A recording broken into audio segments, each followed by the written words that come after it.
শিশিরের শারদ প্রাতে বেজে উঠেছে আলোকমঞ্জিত।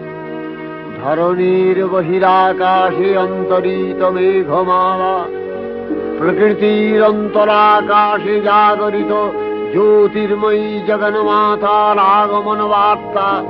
বাজলো তোমার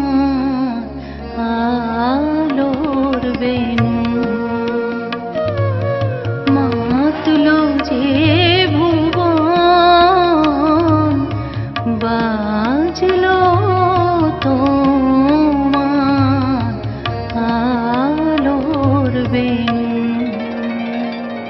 আনন্দময়ী মহামায়ার পদধ্বনি অসীম ছন্দে বেজে উঠে রূপলোক ও রসলোকে আনে নবভাব মাধুরীর সঞ্চার।